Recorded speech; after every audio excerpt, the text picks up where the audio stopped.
Bonsoir à tous. Tout à l'heure, vous allez découvrir qui sont les dictateurs qui fréquentent régulièrement notre pays. Mais tout d'abord, à temps présent, nous suivons depuis de longues années le problème de la prostitution. On accuse souvent les médias de voyeurisme lorsqu'ils traitent de ce sujet, mais notre intérêt est différent. Ce soir, nous voulons vous alerter. Depuis plus de 10 ans, nous observons et documentons une situation toujours plus alarmante. Il y a 10 ans, les experts rassuraient, la situation est sous contrôle. Bien sûr, disaient-ils, la Suisse pratique le libre commerce. La plupart des prostituées sont donc consentantes. C'est un métier comme un autre. Et puis nous voici en 2018, la situation est devenue insupportable. Vous allez l'entendre dans ce reportage signé Françoise Weillamer. Il y a chez nous, ici en Suisse romande, des femmes séquestrées dans des emplacements tenus secrets, battues, violées, traitées comme des morceaux de viande par des trafiquants féroces et rarement sanctionnés. C'est ce qu'on appelle le trafic d'êtres humains. À Lausanne, une cinquantaine de femmes ont dû s'arracher aux griffes des trafiquants ces dernières années. À Zurich, plus de 200. Heureusement, certaines sortent de leur enfer, mais le plus souvent, elles doivent rentrer chez elles, faire face à d'autres enfers. Regardez. J'ai quitté la Tchéquie à 19 ans. Je voulais voir le monde. J'ai rencontré un homme, un Suisse. Je l'ai suivi et je lui ai fait confiance. Ce qui s'est passé après, c'est que j'ai été conduite dans plusieurs endroits. On m'a montré à des hommes et on a essayé de monter le prix.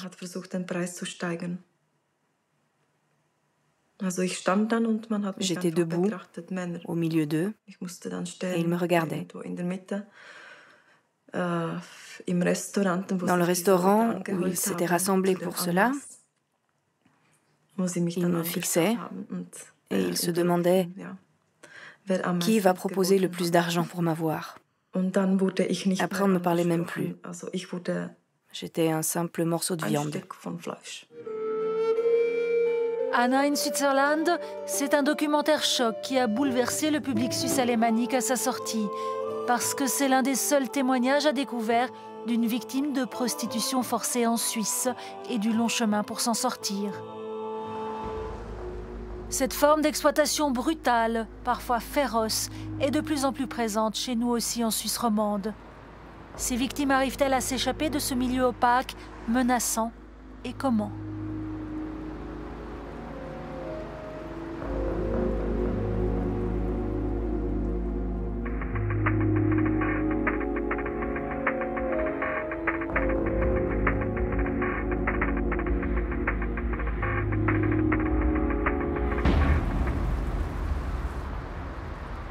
Sur nos trottoirs, dans les clubs, dans les bars, les trafiquants posent des filles, des femmes, amenées d'Afrique, d'Europe de l'Est, et les forcent à se prostituer. Pour certaines, c'est le dernier arrêt de la terrible route des migrants. Dans le canton de Vaud, pour lutter contre ces réseaux criminels, la police a plusieurs enquêteurs spécialisés.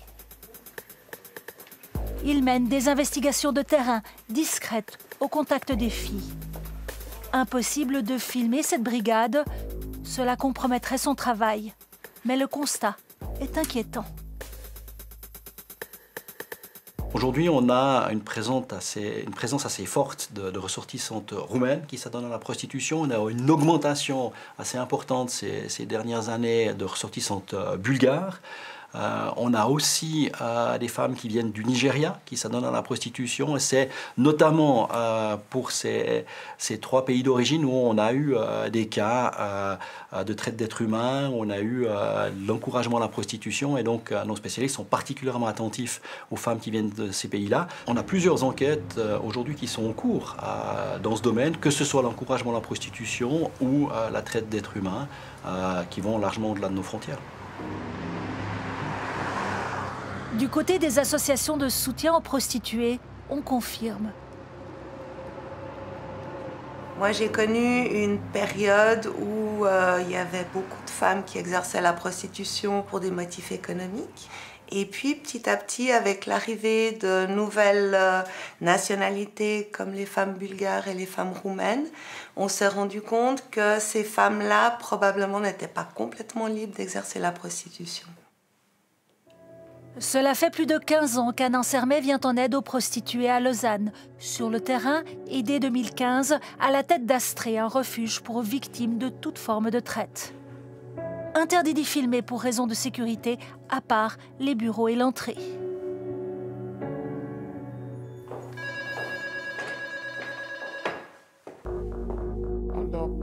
Aiwa s'y est réfugiée il y a une année. Des trafiquants l'ont acheminée en Suisse en lui faisant miroiter une vie meilleure. Violentée, forcée à se prostituer, déplacée de ville en ville par ses proxénètes, un cauchemar dont elle ne veut plus parler. J'étais dans la rue et j'ai tellement souffert. J'avais peur de tout le monde. J'avais plus confiance.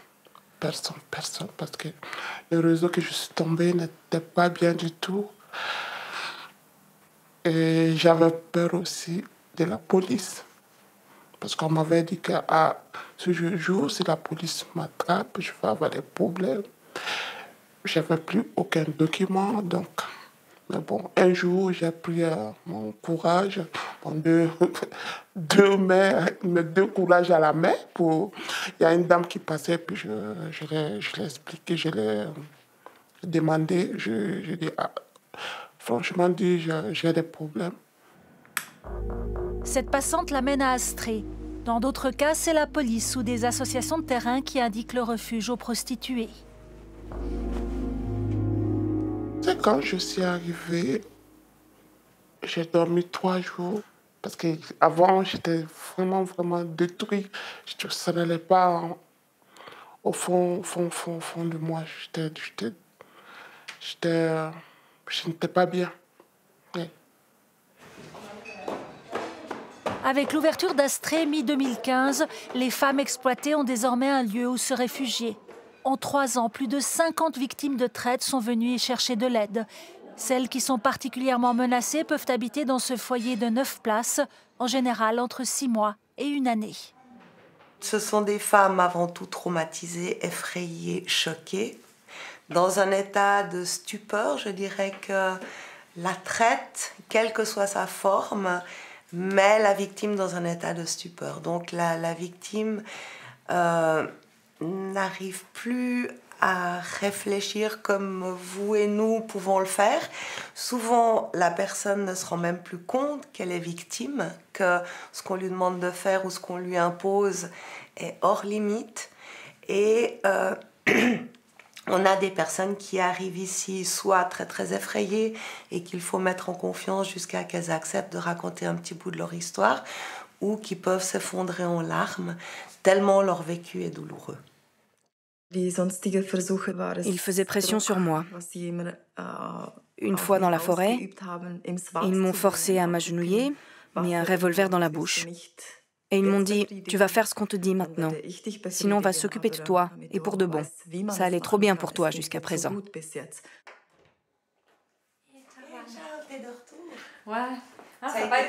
Peu après leur arrivée, les femmes passent des entretiens de détection avec les spécialistes de l'association. Et c'est sur cette base que les co-directrices peuvent déterminer s'il s'agit bien de victimes de traite. On demande si elles avaient la possibilité d'accepter, de choisir les clients, si elles devaient accepter tout type de prestations, par exemple, pour effectivement comprendre si elles étaient libres ou pas d'exercer cette activité. Et on pose pas mal de questions sur les éléments de contrainte. Est-ce que la personne a été menacée? Est-ce qu'elle a subi des rituels de sorcellerie? Est-ce qu'elle a subi de la violence physique? Elle a été violée? Donc c'est vrai qu'on est amené à poser des questions qui sont très délicates. Donc ce qu'on avait convenu, c'est effectivement qu'elle prend du temps pour réfléchir. L'une des nouvelles formes de contrainte, c'est justement ces rituels de sorcellerie appelés juju qui maintiennent les femmes dans la soumission. Elle a vraiment peur de représailles envers la famille et lui ont fait des menaces de mort. Grace a subi le juju, mais pas moyen d'en parler avec elle. Comme Aiwa, elle reste très pudique sur ce qui lui est arrivé. Elle s'est réfugiée à Astrée il y a quelques mois avec l'aide d'une amie. J'aimerais pouvoir tout changer et remonter dans le temps. Je n'aime pas le genre de vie que j'avais avant, mais pas du tout. À cause des choses que j'ai vécues, à cause de ce que j'ai subi, il fallait que je dise stop. Il fallait que je me relève, que j'avance. C'est pour cela que je suis allée à Astrid, pour trouver une vie meilleure. Elle était étudiante lorsqu'elle est tombée dans le piège tendu par les trafiquants. Tout a commencé lorsque ses parents n'ont plus pu payer ses études. À ce moment-là, s'est présentée une personne qui a proposé à la famille d'emmener cette jeune femme en Europe pour poursuivre ses études. La famille a accepté et puis il y a eu une traversée de l'Afrique avec une arrivée en Italie. Et puis en Italie, elle a été récupérée par une des personnes de l'organisation qui l'a fait venir à Lausanne et qui l'a contrainte à la prostitution. Avec chaque fois une dette à rembourser pour les frais de voyage qui s'élèvent entre 30 et 50 000 euros. Dans le canton de Vaud, les victimes ont jusqu'à 3 mois pour déposer plainte auprès de la police. Une démarche difficile, car elles vivent souvent encore dans la peur. Plus de 20 femmes soutenues par Astrid l'ont fait en 2017. Du moment qu'elle dépose plainte, il y a la procédure pénale qui démarre, donc il y a une phase d'investigation de police, normalement. Des fois, elles ont des informations très précises par rapport aux auteurs, aux lieux d'exploitation, ce qui facilite effectivement cette phase d'investigation, mais d'autres fois, elles ont des informations très lacunaires. Nous sommes face à des femmes qui ont été amenées dans des lieux d'exploitation cachés, donc des maisons, dans la campagne, par exemple. Et dans ce cas-là, elles ne connaissent pas forcément le lieu d'exploitation parce qu'elles ont été séquestrées pendant des mois, ni l'identité des auteurs, ce qui rend les investigations très difficiles. Vous voulez dire séquestrées pendant des mois en Suisse romande? Exactement. Des femmes séquestrées, des femmes violentées, des femmes exploitées. Une réalité sur nos terres dont on ne perçoit que rarement l'ampleur. Sauf dans des cas exceptionnels comme l'affaire Goldfinger en 2008 à Zurich, lorsqu'un vaste réseau y a été démantelé. On parle là de quelques 300 femmes prostituées de force. Certaines avaient osé témoigner contre leurs exploiteurs.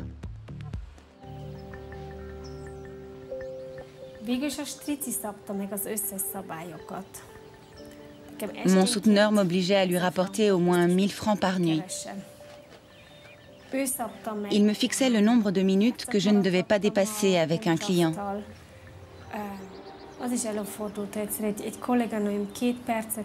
Une collègue est sortie de la voiture d'un client avec 2 minutes de retard. Son souteneur lui a donné un coup de pied dans le thorax. Elle s'est effondrée et il a continué à la frapper pendant qu'elle gisait par terre.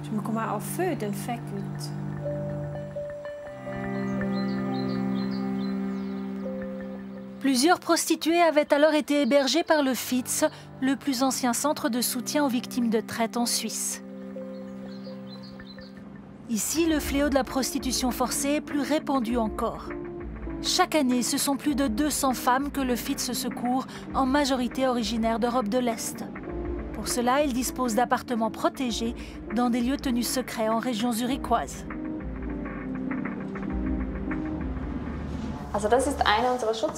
Voici l'un de nos appartements sécurisés. Nous avons en tout 24 places d'accueil réparties dans plusieurs lieux. Voilà la chambre de l'une de nos clientes. Ce sont tous des lieux anonymes pour protéger nos clientes. Mais dans le même temps, nous voulons quand même quelque chose qui soit normal.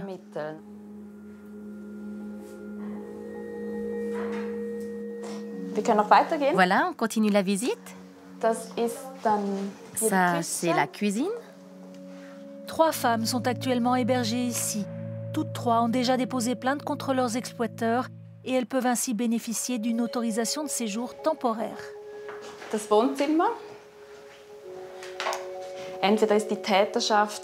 Si les auteurs du délit sont encore libres, ou même s'ils sont déjà sous les verrous, Il y a souvent des menaces. C'est donc vraiment très important que les femmes soient logées dans des lieux où elles ne peuvent pas être trouvées par leur exploiteur. Nous travaillons bien sûr en collaboration avec la police pour sécuriser les lieux, mais pas seulement. Nous demandons aussi à nos clientes de se comporter de façon prudente.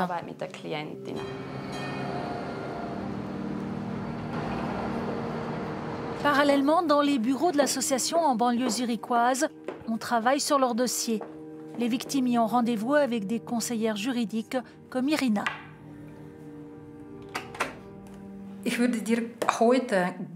Aujourd'hui, j'aimerais t'expliquer ce que tu dois faire pour la suite de la procédure.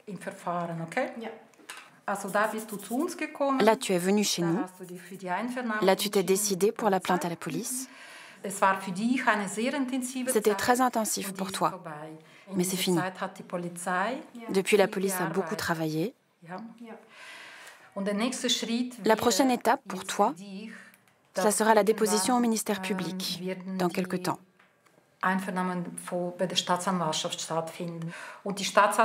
La procureure a déjà tous les documents de la police, elle a déjà tout lu et elle connaît très bien ton cas. Elle te reposera seulement certaines questions.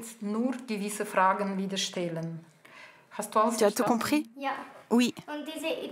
Ça sera avec une vidéo? En l'absence de preuves concrètes, le témoignage est crucial pour prouver la traite, d'où la nécessité de le répéter, même s'il replonge la victime dans son cauchemar. Je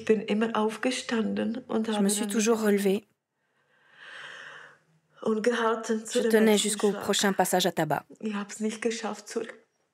Pendant qu'il me frappait, je n'arrivais pas à me défendre. Je pensais, ça ne peut pas être vrai. Je prenais tellement de coups et en même temps, je ne pouvais pas croire que ça m'arrivait vraiment. Jusqu'au dernier moment, je ne pouvais pas le croire.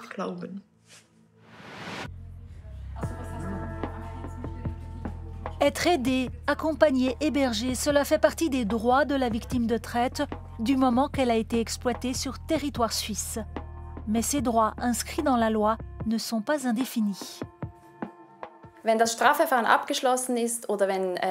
Quand la procédure pénale est terminée ou quand la déposition de la victime n'est plus jugée nécessaire, la personne doit en général quitter le pays. Il est toutefois possible d'invoquer un cas de rigueur pour raison humanitaire. Nous pouvons déposer une requête auprès du secrétariat d'État aux migrations si la femme est en danger et qu'elle ne peut pas rentrer chez elle. Il est donc possible qu'elle puisse être protégée plus longtemps ici. Mais ce n'est pas garanti. En général, les femmes doivent rentrer chez elles, retrouver une situation qu'elles ont voulu fuir, sans perspective d'avenir.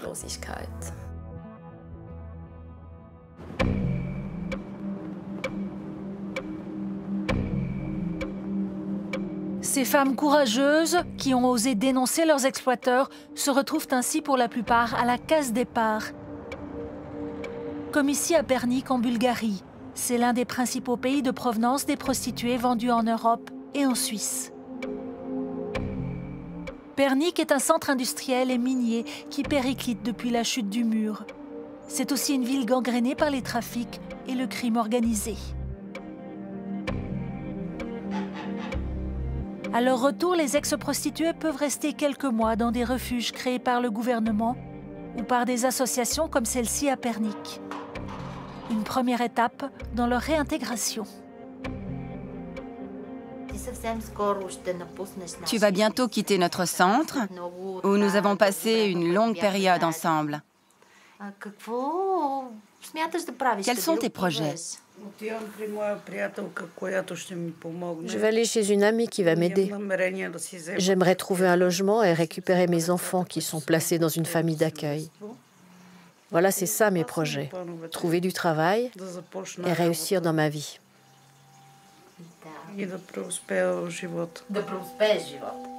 Zlatka est sortie de clinique psychiatrique il y a 3 jours.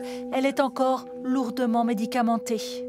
Violée à 11 ans, contrainte à se prostituer dès 17 ans, elle a été trafiquée et retrafiquée en Bulgarie, puis dans plusieurs pays européens. C'est Ekaterina Veleva, psychothérapeute et l'une des fondatrices du foyer qui la soigne. Cela fait 20 ans qu'elle s'occupe de victimes de violences. Une grande partie des personnes qui ont subi des violences sexuelles développent des troubles psychiques. Surtout dans le cadre du trafic et de l'exploitation d'êtres humains. Elles doivent souvent être internées dans des cliniques psychiatriques pour de longues périodes. Ensuite, il y a des périodes de rémission et puis de nouveau des rechutes, de nouvelles psychoses. C'est un processus très très long. Le refuge est sécurisé tant bien que mal, car ces femmes sont souvent menacées par leurs anciens souteneurs. Les victimes sont logées, nourries, soignées, le temps qu'il faut, parfois, avec leurs enfants. Il y a une quinzaine de places d'accueil, toutes occupées ce jour-là. En moyenne, elles y restent une bonne année. Cela prend beaucoup de temps. Il faut par exemple leur refaire des papiers d'identité. Il faut qu'elles payent des cotisations sociales. Et il s'agit là de très grosses sommes, car pendant des années, ces filles n'ont pas cotisé. Elles ne peuvent pas s'adapter d'un coup. Elles n'ont pas de compétences. Elles ne savent pas comment gagner leur vie, à part faire ce qu'elles ont fait jusqu'à présent. Mais comment trouver de quoi vivre dans le pays le plus pauvre de l'Union européenne où le salaire moyen tourne autour des 500 € par mois? Dans le meilleur des cas, les ex-prostituées trouvent des emplois peu qualifiés comme coiffeuses ou caissières par exemple, avec un salaire parfois 2 fois moindre. À l'image de ces jeunes femmes, Michaela a été contrainte à la prostitution, vendue en Allemagne avant de réussir à rentrer et à retrouver sa famille. C'était en 2013. C'était un grand choc pour eux, parce que les proxénètes avaient envoyé une lettre à ma mère en Bulgarie pour lui annoncer que j'étais morte. Quand elle m'a revue, elle m'a caressé les mains, les bras, le visage. Elle était complètement bouleversée. Dans sa ville, elle vivote tant bien que mal, avec 2 enfants à charge. Puis en 2017, elle retombe dans les filets des trafiquants naïvement, juste en cherchant un emploi. J'ai vu une annonce sur Internet pour un travail normal, pas pour de la prostitution. Je suis allée en Allemagne, mais ça s'est mal passé. Ça n'avait rien à voir avec l'annonce où on cherchait une assistante cuisinière.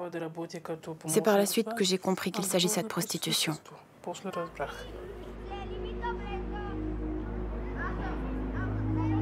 Elle veut repartir, mais on l'enferme dans une chambre.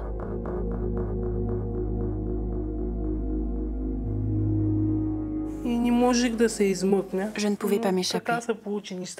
Je suis restée enfermée 3 ou 4 jours dans cette chambre. Une femme m'a aidée. Elle a appelé la police, qui est venue me récupérer. Ils m'ont envoyée à l'hôpital parce que je n'étais vraiment pas bien. Après, ils ont pris contact avec cette organisation en Bulgarie pour que je puisse rentrer, car je n'avais pas d'argent. C'est l'OIM, l'Organisation internationale pour les migrations, qui prend en charge le voyage grâce à ses programmes d'aide au retour. Aujourd'hui, Michaela n'a toujours pas trouvé d'emploi. Elle vit grâce à l'aide sociale et à quelques heures de ménage. Je ne dis pas que mes enfants ont faim ou soif. Je me débrouille quand même. Mais j'aimerais trouver un meilleur job et toucher un salaire tous les mois. Cela serait vraiment mieux.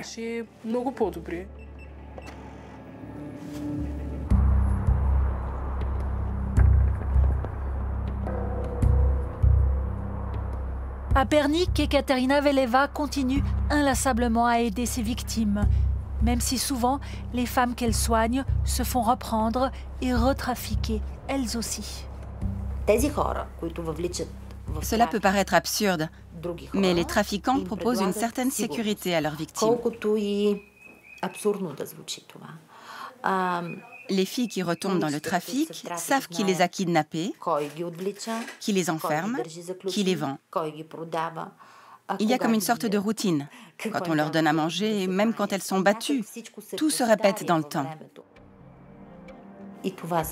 Et ça, pour elles, c'est sécurisant. Mais quand elles reviennent à la réalité, il n'y a plus de sécurité. Parce que notre système social n'est pas en mesure de la leur garantir. Parce que notre système social n'est pas en mesure de la leur garantir. Et puis, quand elles reviennent à une vie normale, il y a aussi les souvenirs obsédants, même des années après l'exploitation.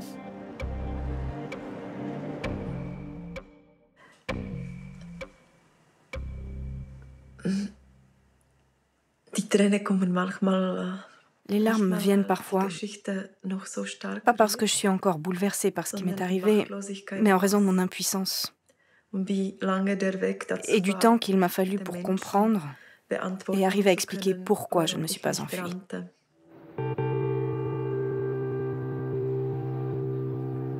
En Suisse romande, les premières résidentes d'Astrée ont quitté le refuge, une étape importante vers leur nouvelle vie, ici ou ailleurs. On a, peut-être c'est ce qui nous réjouit le plus, on a 9 femmes en 2017 qui ont pu quitter le foyer et qui ont pu accomplir une formation, trouver dans certains cas un travail, qui ont actuellement un logement autonome et c'est des changements de vie assez spectaculaires. Des fois on a l'impression qu'on est face à une autre personne. Si on se souvient de comment elles ont arrivé avec la charge, la douleur, les émotions, des fois avec une vraie difficulté à raconter leur histoire. Et les voir après une année avec tout le parcours qu'elles ont fait, c'est juste splendide.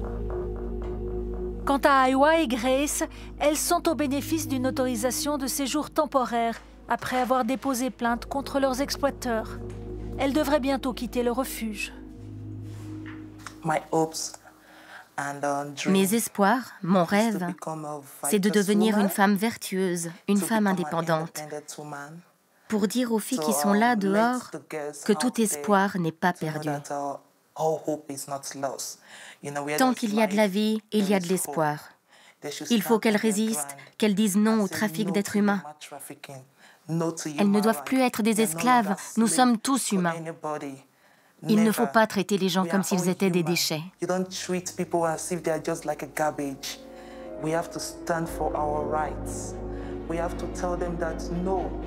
We have to put an end to every human right, every trafficking.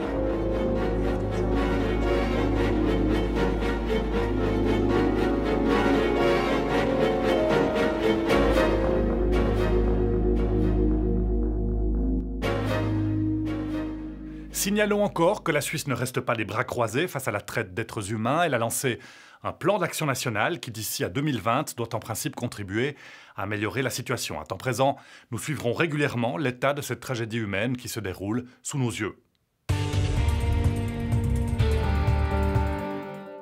Il existe à côté de l'aéroport de Genève toutes sortes de passionnés d'aviation qui scrutent le ciel et relèvent scrupuleusement les atterrissages et décollages, les immatriculations et toutes informations utiles. On les appelle des spotters, ce sont des sources très utiles des journalistes. Certains même sont de petits génies de l'informatique et capables d'analyser avec une grande précision le trafic aérien. L'un d'entre eux, rencontré par le journaliste François Pilet, qui signe ce reportage, est un chasseur de dictateurs. C'est grâce à son travail méticuleux que nous sommes en mesure de vous révéler ce soir le nom de quelques-uns des dictateurs du monde entier qui viennent impunément se royaumer à Genève, déposer leurs économies, faire leurs affaires, tandis que leurs peuples croupissent dans la misère. C'est le cas par exemple de Paul Biya, président à vie du Cameroun, dont l'épouse utilise le jet présidentiel pour venir se faire coiffer à grands frais à Genève. Ces potentats bénéficient d'une quasi-impunité totale. Ils étalent leur luxe, leurs voitures hors de prix, consomment dans les palaces, sans jamais être inquiétés par les autorités locales, ou si peu.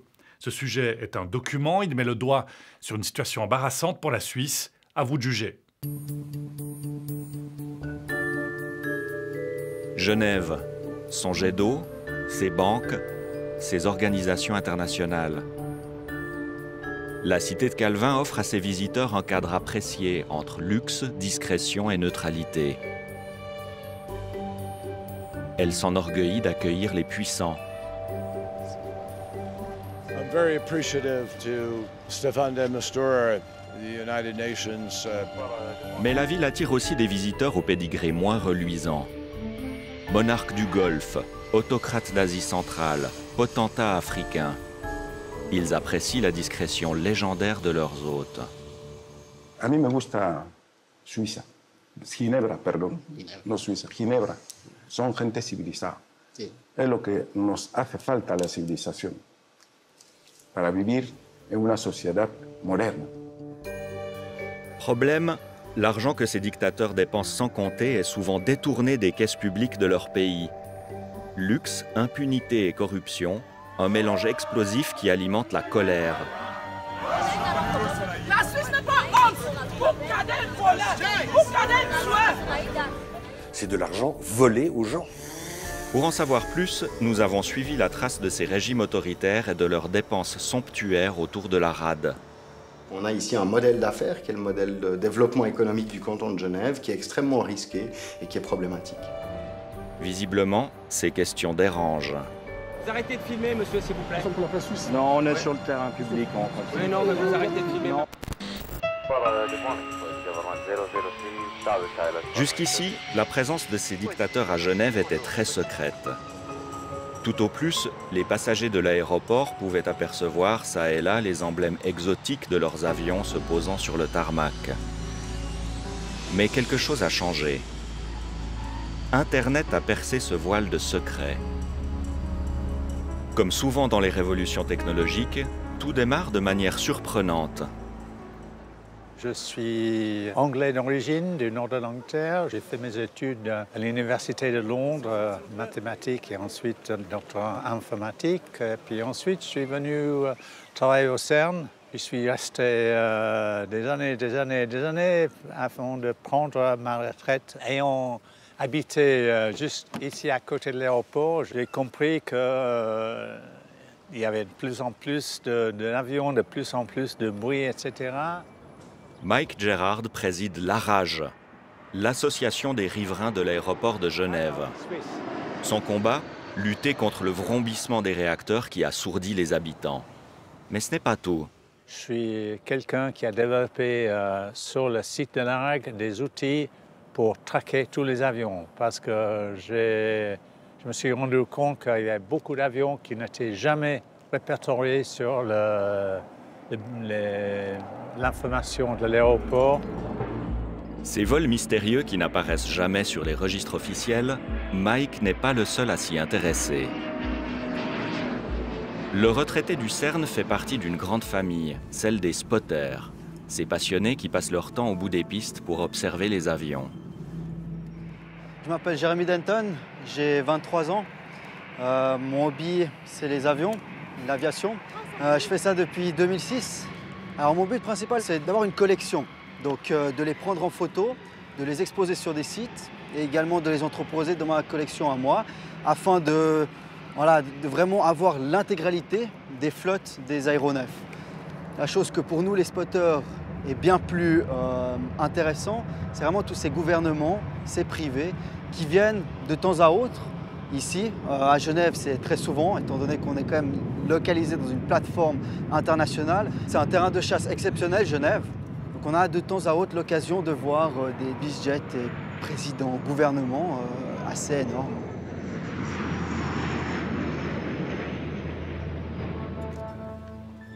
Mike et Jérémy vont nous faire découvrir les outils qu'ils utilisent pour surveiller l'aéroport. Une tour de contrôle officieuse d'amateurs passionnés. Bienvenue au centre névralgique de tout ce que je fais pour traquer les avions.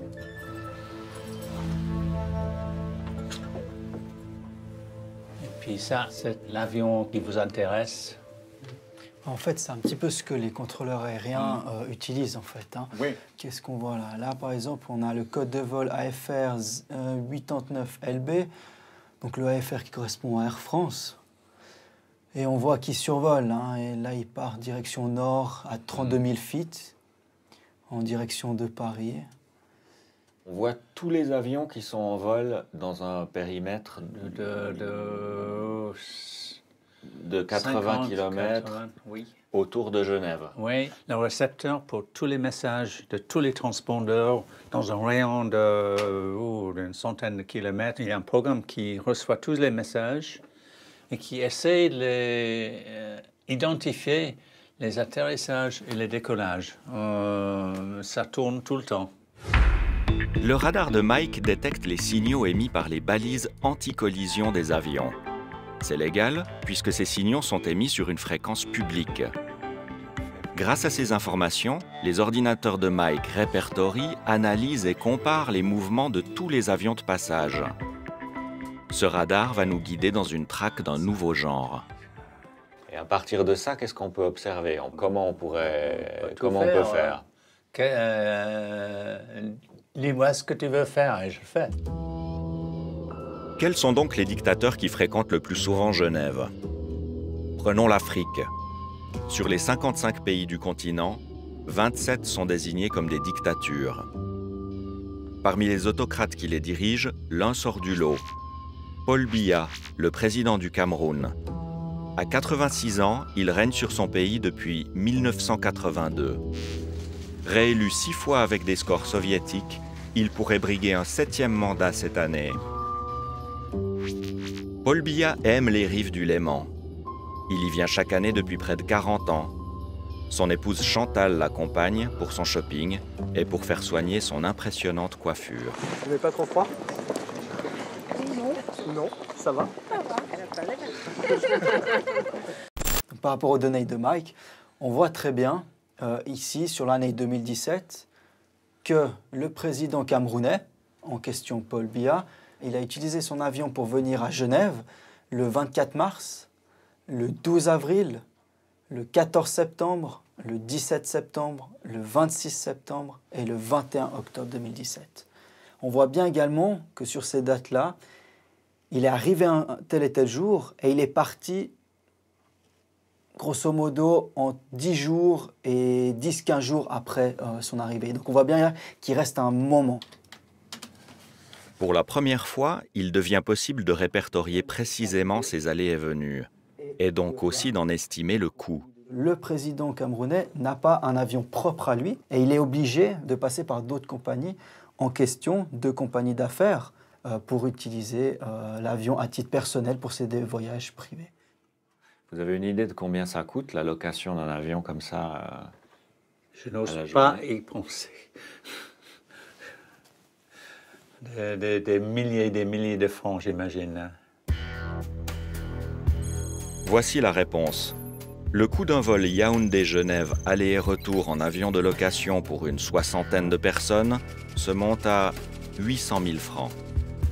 À cela s'ajoute la location et les frais d'entretien de l'avion durant le séjour, soit environ 150 000 francs par jour. Frais hôteliers, comptez environ 40 000 francs par jour. En 35 ans au pouvoir, Paul Biya a passé plus de 4 ans et demi en séjour privé à l'étranger, l'immense majorité à Genève. Selon nos estimations, ces voyages auraient coûté plus de 100 millions de francs. Le Cameroun sombre chaque jour un peu plus dans la pauvreté et l'instabilité politique. Mais le couple présidentiel, lui, n'a pas changé ses habitudes. Durant l'été 2017, il prend ses quartiers, comme chaque année, pendant plusieurs semaines dans son palace favori, l'Intercontinental. Nous nous y rendons pour rencontrer Bradley Roland, un journaliste camerounais établi en Suisse. Il se montre très critique envers le pouvoir de Paul Biya.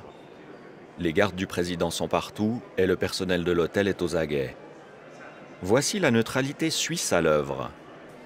Dans son pays, Bradley serait probablement emprisonné. Dans le lobby de l'Intercontinental, il peut dénoncer l'attitude de son président à quelques mètres de ses gardes du corps. Moi, je n'ai pas peur parce que moi, je vis dans un pays libre. Je suis juste un peu triste parce que je vois un peu comment il vient en Suisse avec ses gardes du corps. Tout à l'heure, à l'entrée, j'ai vu ces gardes du corps, comment ils étaient en train de toiser. C'est juste impressionnant de se dire que même en Suisse, ils sont là, avec cette arrogance qui les caractérise. C'est vraiment quelque chose qui peut vous amener à comprendre comment ça passe, comment ils se comportent au Cameroun. Comment pouvez-vous expliquer à les personnes normalement constituées que en 2017, existe un État où le président vit dans un autre pays, dans un luxueux palace où il dépense des millions de francs suisses, des millions d'euros par jour, alors que la population vit avec moins d'1 euro par jour dans son pays. Comment pouvez-vous expliquer ça? Le Cameroun, comme tout autre pays, a besoin d'un président à plein temps. Voyez-vous? Et c'est malheureusement pas le cas. Il ne suffit pas de mettre dans sa poche l'armée, de corrompre toutes les forces vives et de croire que le reste va marcher comme un pilotage automatique. Ce n'est pas suffisant. Ce monsieur, comme je vous ai dit, n'a jamais fait autre chose qu'être fonctionnaire. Où est-ce qu'il peut prendre de l'argent pour vivre un peu comme il dira? C'est l'argent du contribuable camerounais. Tout est dit en un mot. C'est un pays qui est dirigé par un roi feignant. Plus qu'aucun autre palace genevois, l'Intercontinental se veut le lieu de rencontre des chefs d'État. Dans ses couloirs de marbre trônent les photographies de ses hôtes les plus célèbres. On a la Martin Luther King, on a Nelson Mandela. Et ça, c'est ce que les anglo-saxons appellent « great people of our time ». Paul Biya n'est pas un great man. Il est un dictateur. Mandela a lutté pour son peuple. Paul Biya, c'est quoi son fait d'âme? À part dilapider l'argent des Camerounais dans... Soudain, c'est la panique dans le lobby.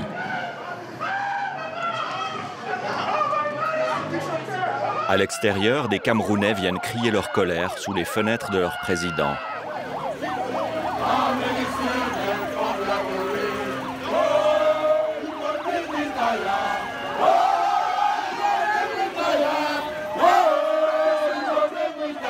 Mêlés aux gardes du dictateur, les policiers sont nerveux. Ici, pas d'esclandre.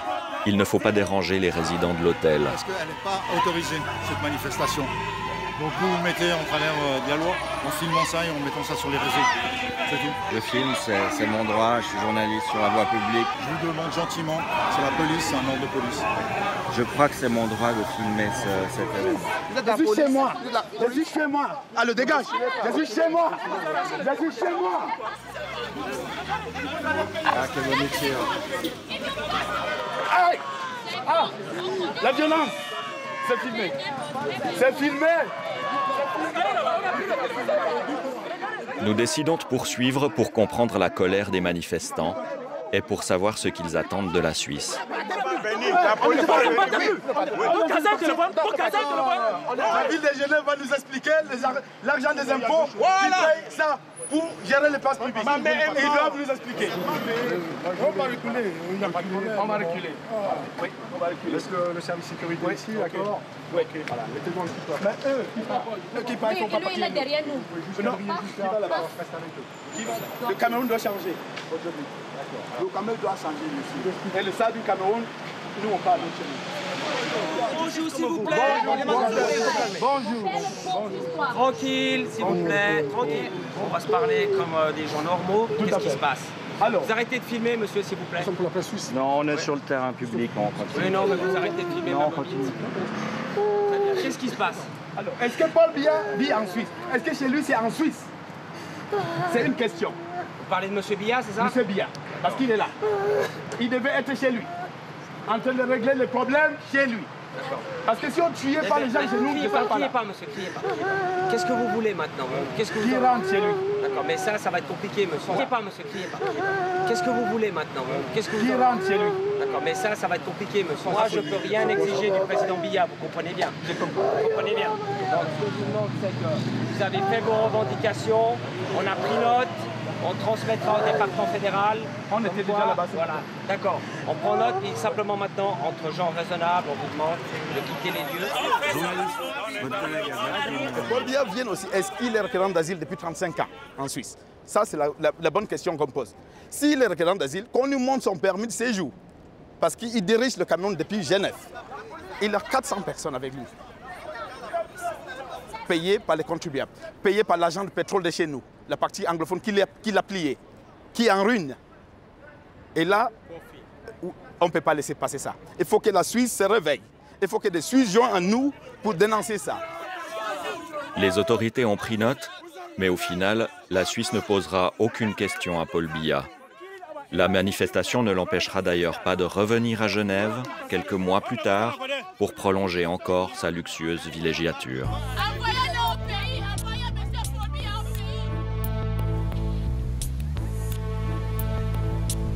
Paul Biya n'est pas le seul potentat à profiter de la manne pétrolière de son pays pour régler ses coûteux extras. Mais curieusement, si les autorités ne trouvent rien à redire à la présence du président du Cameroun, elles se sont montrées beaucoup plus sévères contre un autre dictateur africain. Voici Théodorine Obiang, fils du président et vice-président de la minuscule Guinée équatoriale. On pourrait chercher d'autres dictateurs sur ce logiciel, par exemple Théodorine Obiang.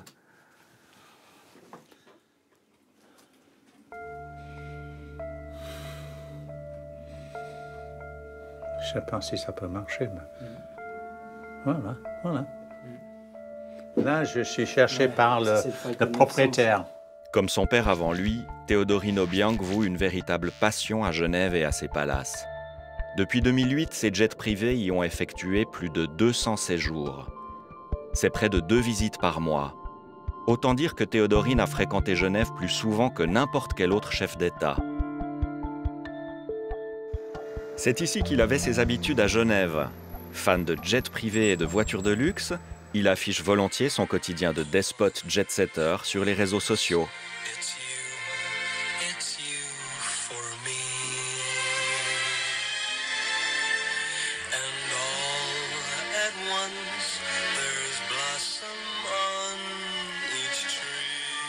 Il y montre son amour immodéré pour la plage, les voyages autour du monde, les boîtes de nuit et les gadgets hors de prix.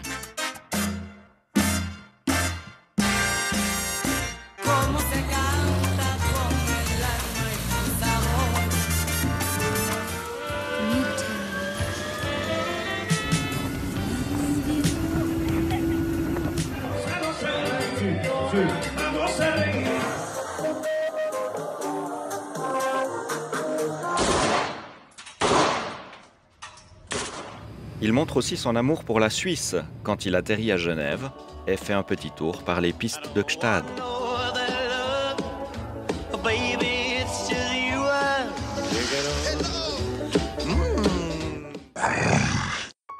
Théodorine Obiang se croyait tout permis, il s'est trompé.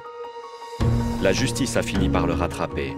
D'abord en France, où le vice-président flambeur a été condamné pour blanchiment, corruption et détournement de fonds publics. Son immense hôtel particulier avenue Foch a été séquestré.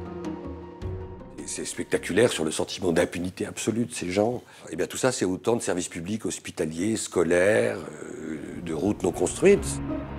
Théodorine n'a pas assisté à son procès à Paris, préférant se la couler douce à Genève, où la justice a longtemps ignoré sa présence. Jusqu'en novembre 2016, lorsque le ministère public finit par réagir en séquestrant à son tour une vingtaine de voitures de luxe. L'inertie, je ne vois pas où elle est, puisque c'est au contraire en quelques minutes que nous avons saisi tous les actifs. Les fameuses voitures de luxe qui étaient sur le point de s'envoler depuis notre aéroport. Durant leur enquête, les procureurs ont découvert que Théodorine Obiang s'était récemment offert 2 immenses yachts. Le Ebony Shine, 75 mètres avec hammam et cinéma, et le Ice, 90 mètres avec piscine et héliport. Prix d'achat des 2 super yachts ? Environ 250 millions de dollars. Cette somme représente 10 fois le budget annuel de l'éducation en Guinée équatoriale et 17 fois celui de la santé publique. Aujourd'hui, l'enquête embarrasse les intermédiaires suisses du kleptocrate. Ces jets privés et ces yachts étaient gérés par des avocats genevois. L'un d'eux est soupçonné d'avoir blanchi les fonds du dictateur. Il a refusé nos demandes d'interview. Tout comme cet autre Suisse que nous avons sollicité.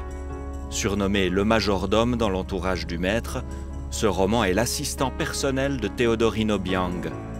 Fan de cyclisme, il porte haut les couleurs de la Suisse sur les routes de Malabo, la capitale de la miséreuse Guinée équatoriale. Poursuivi par la justice, ses jouets confisqués, Théodorine Obiang tente de garder la face. C'est un montage. Un montage contre le gouvernement légalement constitué en Guinée équatoriale et aussi contre l'Afrique. Que l'on sache, l'achat des biens en Europe n'est pas interdit par une quelconque disposition nationale ou internationale. C'est la preuve de l'ambition et l'avidité des puissances européennes dont l'ambition d'accéder aux biens matériels ne peut même plus être freinée par la morale.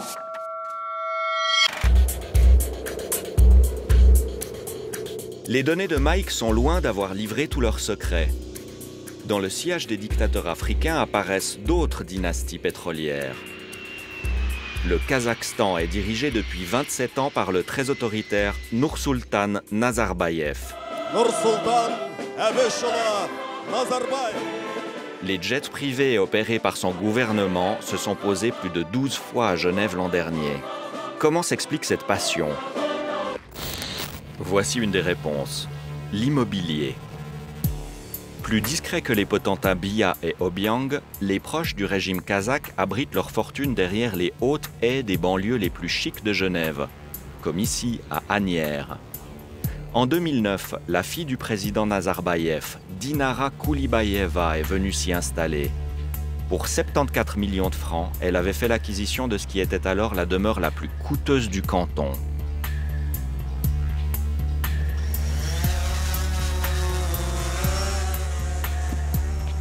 Depuis, d'autres proches du pouvoir kazakh l'ont suivi. Leur goût pour l'immobilier d'exception est en passe de transformer le quartier de colonie en une sorte de Beverly Hills kazakh. Cette luxueuse demeure qui sort tout juste de terre appartient à un jeune couple très connecté avec le pouvoir d'Astana. Diaz Suleimenov a fait fortune notamment dans le pétrole et les chemins de fer, un commerce de biens publics qui semble rejaillir dans des propriétés très privées.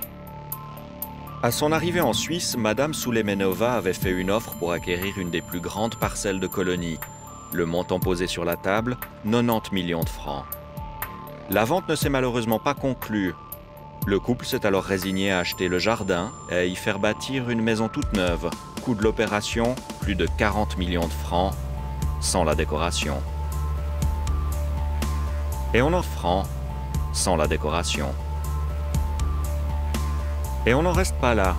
Direction Gstad, où les époux ont fait une autre acquisition.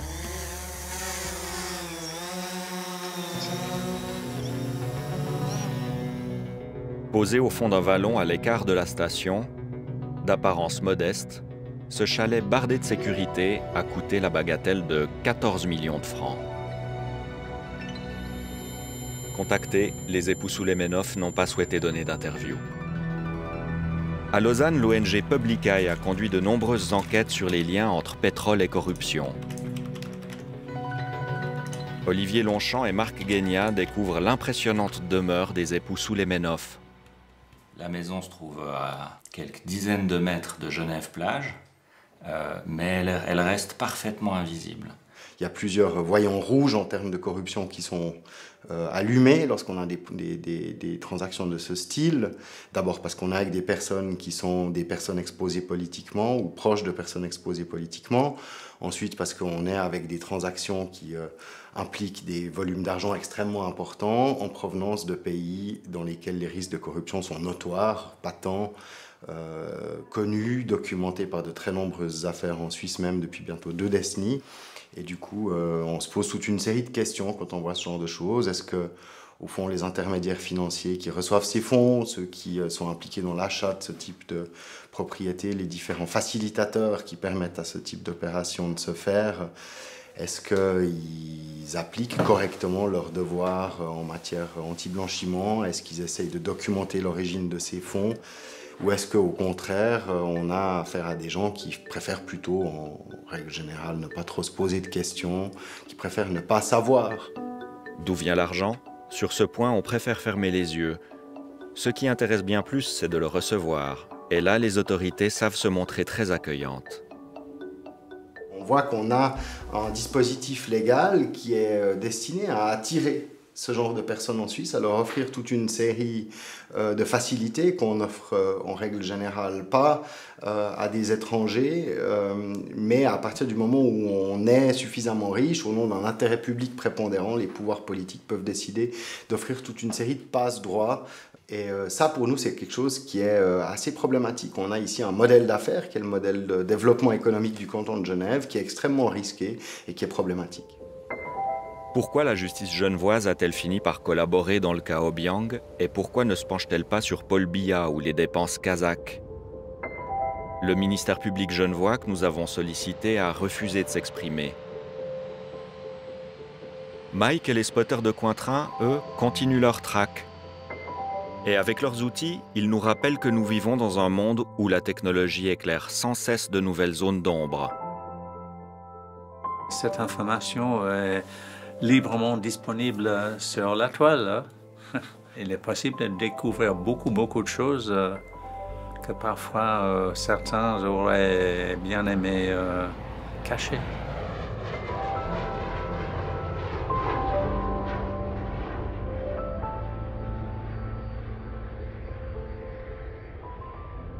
Le président camerounais a donc passé 4 ans et demi à l'étranger en voyage privé sur ses 35 ans de règne, dont une grosse partie en Suisse, sur le dos d'un peuple de 23 millions de citoyens, dont un quart vit avec moins de 2 $ par jour. Pour ceux qui douteraient encore de l'intérêt qu'il y a à s'interroger sur la responsabilité de Genève et de la Suisse dans une telle situation, rappelons que de nombreux Camerounais démunis font partie des cohortes de migrants qui tentent de traverser la Méditerranée et gagner l'Europe pour survivre. Excellente soirée à vous tous, très belle semaine et à bientôt. Le 8 mars 2014, le vol Malaysia Airlines MH370 en vol vers Pékin disparaît mystérieusement des écrans radars avec à son bord 239 personnes. 4 ans plus tard, alors que les recherches viennent d'être interrompues, l'énigme est totale. Pour la première fois, les enquêteurs et les autorités racontent comment ils ont tenté de percer l'un des mystères les plus étranges de l'histoire de l'aviation civile.